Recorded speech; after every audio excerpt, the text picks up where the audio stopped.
Welcome back to Financial Therapy. It's not just about the money. I'm personal financial planner, columnist, and financial therapist Rick Kaler. Research tells us that 90% of all financial decisions are made emotionally, not logically. For nearly 4 decades, I've been helping people make better money decisions. So what makes my financial worldview different from most financial experts? I blend the nuts and bolts of financial advice with the emotions that drive making them. Good money decisions are not just about the money. So let's get started with today's episode. Welcome back to another edition. I have Sarah Carr with me again, and we were unpacking a little bit last time on the financial implications of belonging to a cult, and that would be any cult that where the main theme is control, allegiance to a leader, not questioning the leader. We ended the last one with the one of the commonality of any fundamentalist, whether in any religion, is typically women are secondary. There's just the rigidity of compliance involved with that. What else comes up, Sarah, with the financial implications? We went through tithing, we went through offerings, we went through expectations on giving and how that is, to your harm. It's not give what you can, it's give 10%. And then in some cases, 10% more in offerings. Yeah. Can or not, because God will bless you. Right. What other financial issues come to mind? You want to talk about women and how that like the gendered roles impacts income and financial well-being for families? Should we go there? All right. Yeah. I think, I don't know what it was like for your experience in fundamentalism, but in ours, women were not expected to get a college degree. We weren't expected to go on and have careers. We were expected to raise babies, first of all, get married, have children, and raise babies. And that's what our role was. Good. I think there was also expectation to be a good component, but complementary in managing money. But in my perspective was women didn't manage money. They didn't manage the household budgets. And any kind of income that maybe had been made on the side. I don't know. The Proverbs 31 woman comes to mind a lot. And the Proverbs 31 woman, right, did a lot of things. And in fact, had a little side hustle. And that income had to be brought in, right? And so I think that anytime there even was a little extra income, it wasn't her money. She didn't have autonomy. She didn't have discretion over how to use that in these fundamental cases. It was brought into the household income. And then the husband had ultimate control and authority over how that money was utilized.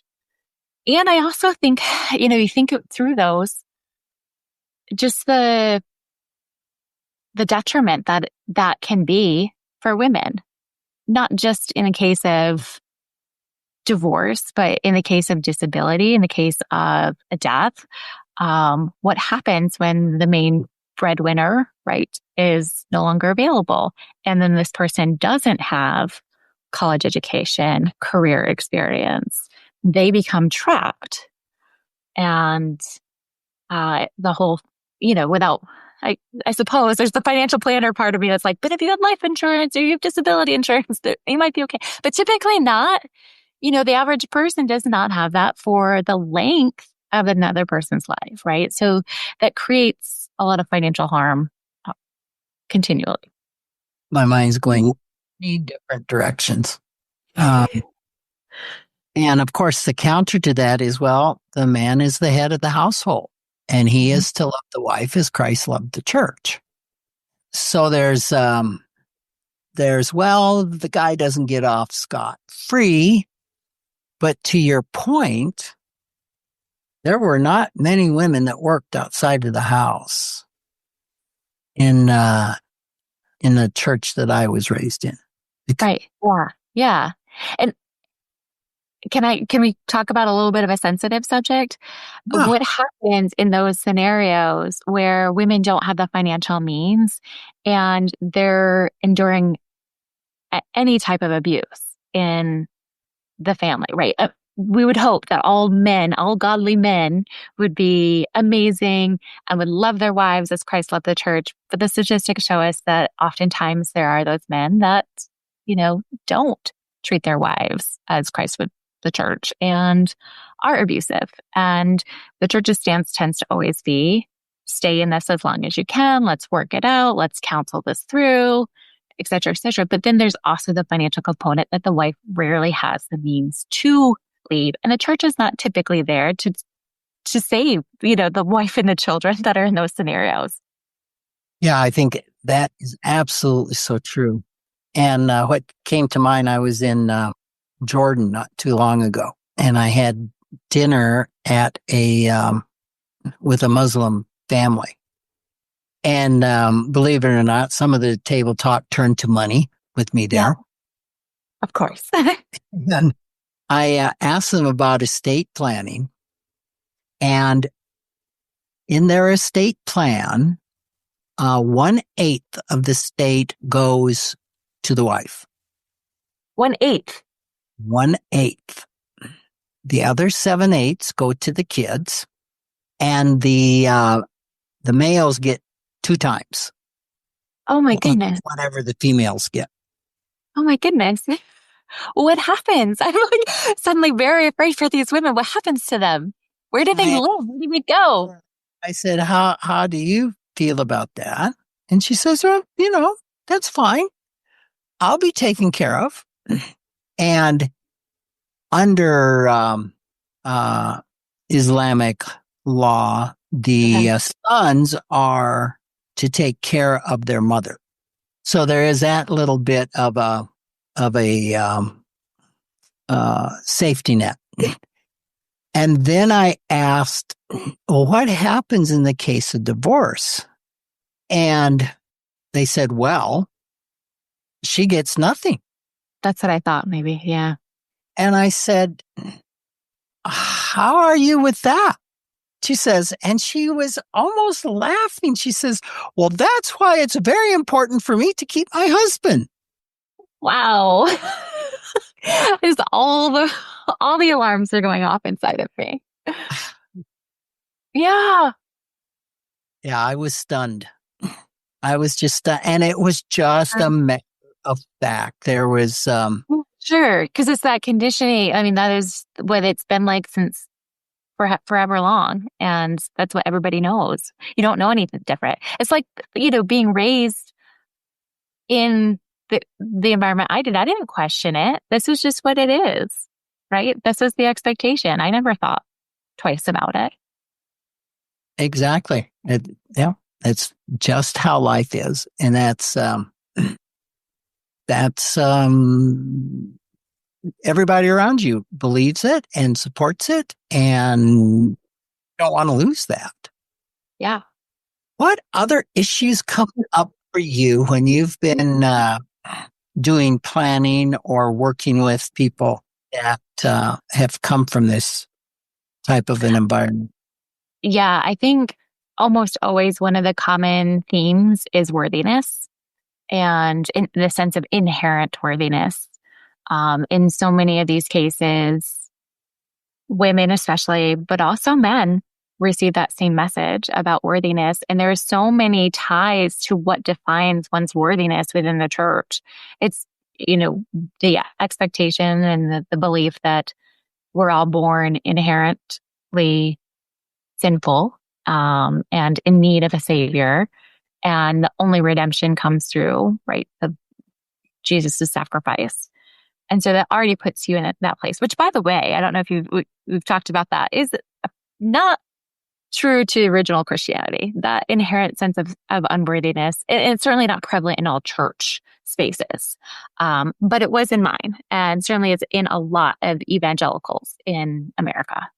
And what I see is, even though people have walked away from that belief system, that worthiness inside still is in question in a lot of times. And the church has there's layers, right? It's not just you need a savior, but then it's always, are you measuring up to our standards, right? So there's constantly chipping away at worthiness. A man's ability to provide for his family is also equated to moral worthiness. You're standing with God. A wife's ability to keep her family together, to raise good kids, to et cetera, right? All of these measures are also a measure of your worthiness. And so I would say that that's probably one of the themes that comes up so often and in so many ways and has an absolutely immediate effect, right, to someone's financial well-being. That was my next question. So tie that to finances. How does that show up? Yeah, I think, it's that whether they're sabotaging themselves, like I'll take an example of like a woman finally going to work, right? And internally, or externally, she's doing all the things. She's going there, she's going to work. But internally, there's always the struggle of, I'm not worthy of this. So I'm not asking for the promotion. I'm not, going to take this next step. I'm not going to better myself. I'll just do the bare minimum. Same thing with men. I think there's kind of that same thing. I'm not worthy of this. I'm not worthy of asking for more money for what I'm worth, for what I can do. It's those self-limiting beliefs that ultimately, how you show up at work, is going to limit your financial well-being. Yeah, that makes a ton of sense. I mean, one of the most popular money scripts is, I don't deserve money.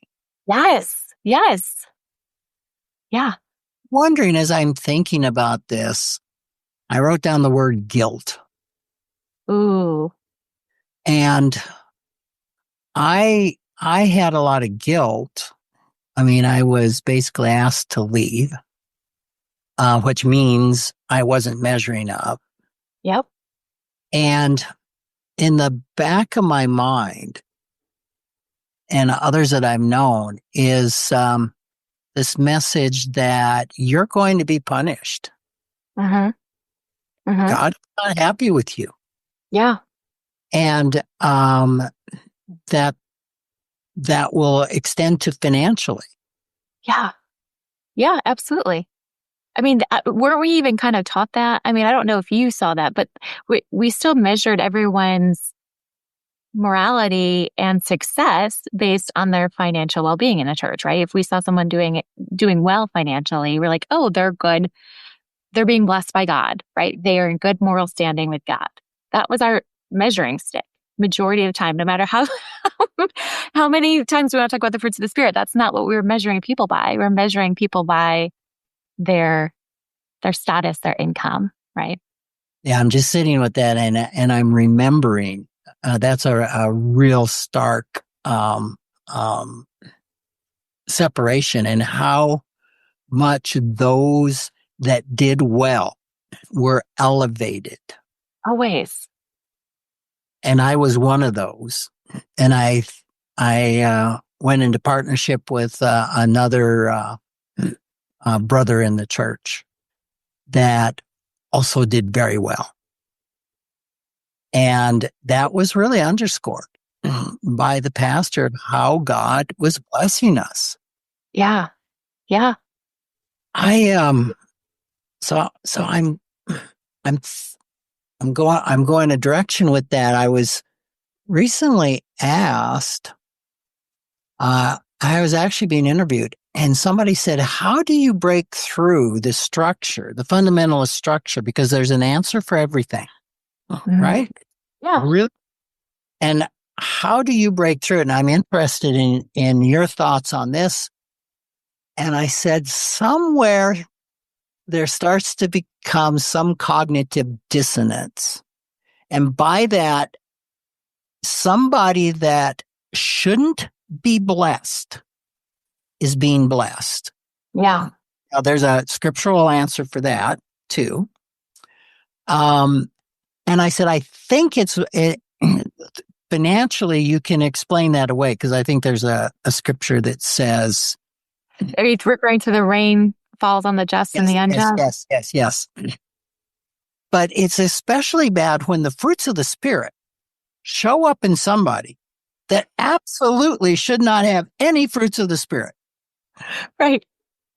And that, I remember that for me started at a very low level of a little bit of a short circuit, a little disconnect, like, well, wait a minute. Yeah. They seem more godly. In fact, I can remember me saying this. They seem more godly than a lot of Christians. Yes. Yeah. Yes.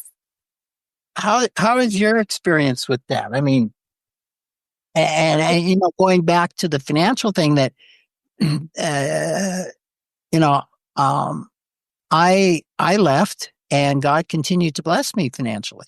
Yeah. Yeah. I was blessed more financially after leaving. I had more Yeah. um, success and financial well-being. I would say financial well-being more after I left my marriage. I mean, I was doing all the things that like I should have been invoking all of God's wrath, based on the principles I was giving. I was divorced. I was working. I was, not living morally as someone would define morality. And yeah, I was succeeding. And actually I felt closer in a spiritual way, felt closer and probably more aligned spiritually than I had before. Yeah. That's really going down the slippery slope. Oh, it was. I know. I know. And it's funny because when you do that, man, we could have a whole podcast on just deconstruction and deconversion and deconditioning, all of those things, right? Because all of these messages will come through, right? And I'll be like, well, now I know at one point in my process, I was thinking, now I'm, that person that can see God in everything. And that was alarming, because that was something you were not allowed to do. You weren't allowed to have the perspective of seeing God in everything. God was in one place only. And as soon as you started doing that, then you took on a humanistic point of view. And yeah, so it was interesting for me to do that. And to your point, I didn't deconstruct some of my beliefs around money until was pretty far into my process of reevaluating everything. Yeah. Was there any one major thing that shifted you in that way? Yeah, yeah. So for me, I'll tell you, it was the death of my brother Luke, because up to that point, I was doing all the things, right? I was a submissive, obedient wife, doing all of the things, praying. I spent, so much time in devotion and prayer and meditation and being the optimal good Christian. I don't know that you could get any better of a good Christian wife than what I was doing. I was doing all of the things, right? There was literally, from my perspective, no sin, right? This idea of perfectionism, of being the absolute perfect, 10x everything, being involved in church, donating time, money, all the things, right? There's nothing. And my younger brother had been in a car accident, and we were there in the hospital praying and believing. And I went to the chapel by myself at one point and was like, okay, God, I know that I have faith bigger than a mustard seed. And it takes, faith like a mustard seed to move mountains. All I'm asking is that my brother lives through this surgery, that he's okay, right? And I'm like, that's not too much. I know I have enough faith for this. And I prayed and I believed wholeheartedly, right, that he was going to make it through. And instead, he suffered a pulmonary embolism and passed away in surgery. And it was in that moment, really, that I was like, wait, this formula, right? Everything that I have grown up to believe just broke. Everything was this was supposed to be a miracle. This was supposed to happen. There should be no reason, nothing in my life, right, that God would deny this for me, right? I fully believe that would be the answer to my prayer, would be him being alive. So yeah, I walked out of that hospital and I was like, I don't know. And that was like the big chunk, right? That big crack that said, whoa, I actually need to rethink everything here. And then it was through that grief process of really redefining and thinking through the God that I had been given maybe might not be all that there is. Maybe there's something different. maybe there's more perspective here. Yeah. That's pretty powerful when Yeah. things are supposed to work and they don't work that way at all. Yeah. Yeah. And I'm fully aware that so many people also come to faith in a moment of crisis, just like that. Mine was just the opposite. Yeah, totally. Yeah, I'm thinking there's so many things where that crack can happen. Yeah. And I don't know that it can be manufactured, in dealing with folks in that position. It's just pointless to try and be logical or. Yeah. Yeah, there isn't. There isn't, I don't think. I mean, I guess I will from a financial standpoint, like the couple that I talked about, although I would not consider them in a cult or fundamentalist. I was able to reason with them and they were able to say, oh, okay, yeah, that's a good point. But oh, wow, that's impressive. Yeah. I don't know if you've ever had this. I'm thinking of some folks I've had when it comes to talking about life insurance, where they will say, absolutely not, no life insurance. That is an act of faithlessness. Oh my gosh. I have not experienced, I've heard of that. Wow. And number two reason is Christ is coming soon. Yeah.